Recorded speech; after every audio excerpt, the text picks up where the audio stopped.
The husband and wife are on their way. The wife asks curiously, "Where are we headed today?" The husband replies warmly, "I'm taking you to a really nice place today." Meanwhile, as they're walking, the husband suddenly bumps into a young girl sitting near the entrance of a building. She is half asleep and startled awake. The little girl says nervously, "I'm so sorry, sir. Are you okay? I hope I didn't hurt you." The man smiles and says reassuringly, "No, I'm perfectly fine." The man asks curiously, "But why are you sitting outside my company's entrance?" The little girl replies sadly, "I came here to see someone, but the security guard won't let me go inside." Before she can say anything else, the man's wife says dismissively, "Looking at your clothes, it seems like you've come to the wrong place. You don't belong here." The man asks gently, "Little sister, who did you come here to see?" The little girl replies softly, "Sir, I came to see my dad. My dad's name is David." The man's wife says surprisingly, "David?" The man says thoughtfully, "There was only one person named David at our company, and he was my father. Could there be some kind of misunderstanding?" The man says calmly, "Why don't you come up to my office so we can talk somewhere quiet?" The little girl replies politely, "Okay." At the office, the man says kindly, "Come on, have a seat." The little girl replies respectfully, "No sir, I'm fine standing." She continues carefully, "First, I'd like to confirm something." She asks hopefully, "Is this Sky Tower, Block A, Office 3906? The man replies calmly, "Yes, that's the correct address, RBS." The little girl says relievedly, "Then I came to the right place." The man asks curiously, "Do you have his phone number?" The little girl replies politely, "Yes, it's written on this piece of paper, but I don't have a cell phone." The man says reassuringly, "That's okay, we can call him using my phone." As soon as the man dials it, he says shockingly, "This is actually my father's phone number." The man asks seriously, "Who are you?" The little girl replies softly, "My name is Sophia." She continues quietly, "I'm from Hunan." The man says surprisingly, "Hunan was my father's hometown too." He continues thoughtfully, "But when my father remarried, he never told us he had a daughter there." The little girl asks hopefully, "You're my older brother, aren't you?" She continues sadly, "When I was very young, my parents got divorced." She continues quietly, "After that, I always lived with my mother." She continues honestly, "A few years ago, my dad came to see me, and that's when he told me about you." She asks hopefully, "Wait,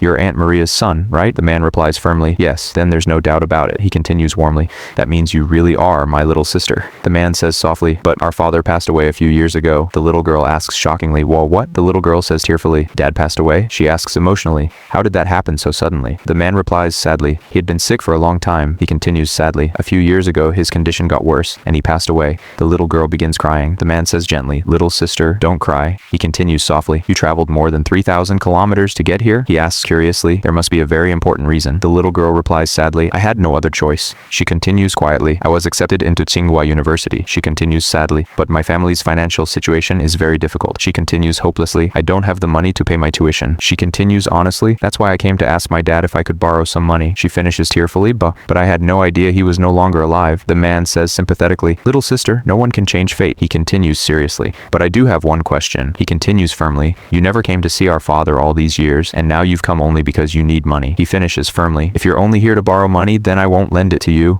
The little girl replies earnestly, "Brother, that's not true." She continues honestly, "I wanted to come, but I knew dad had a new family." She continues respectfully, "I didn't want to interfere with his life." She continues politely, "Don't worry, I won't ask you for a loan." She finishes sadly, "I'm sorry, I'll leave now." The man says gently, "Wait a minute, little sister." He continues warmly, "You're a very thoughtful girl." He continues proudly, "You're just like our father." He continues calmly, "I said I wouldn't lend you the money." He finishes smilingly, "But I never said I wouldn't give it to you as a gift." The little girl asks surprisingly, "Brother, what do you mean?" The brother smiles and says warmly, "Our father is no longer with us." He continues lovingly, "Now I'm your big brother." He continues proudly, "They say an older brother is like a father." He asks gently, "So tell me, how much is your tuition?" The little girl replies quietly, "Only $8,000. The brother takes out a check and says generously, "Here's $100,000. He continues warmly, "Take this first." He finishes reassuringly, "If you ever need more, don't hesitate to ask me." The man's wife suddenly snatches the check and says angrily, "Honey, just look at her." She continues disapprovingly, "It's obvious she's from a poor rural area." She finishes frustratedly, "How can you hand over $100,000 so easily?" The brother says angrily, "What's wrong with coming from a rural town?" He continues firmly, "She's my little sister." He finishes proudly, "She's my family." The wife asks mockingly, "Family?" She continues coldly, "She's barely related to you." She continues firmly, "Your father is gone." She finishes angrily, "So why are you spending such a huge amount of money on her?" The man replies firmly, "Even if we share only one parent, she's still my sister." He continues emotionally, "Our father may be gone, but God brought my sister into my life." He continues sincerely, "To me, this relationship is worth more than all the money in the world." He finishes firmly, "Now give me my check back." The wife says angrily, "Absolutely not." She continues firmly, "I'm making myself perfectly clear today." She continues seriously, "That money doesn't belong only to you. It's our shared property." She finishes coldly, "If you give her $100,000, I'll file for divorce today." The little girl says tearfully, "Brother, please don't fight because of me." She finishes sadly, "I don't want the money." The man says angrily, "Enough." He continues disappointedly, "I never thought you could become so cold-hearted." He continues firmly, "For the sake of $100,000, you've forgotten the value of family." He finishes determinedly, "My sister is getting this money today."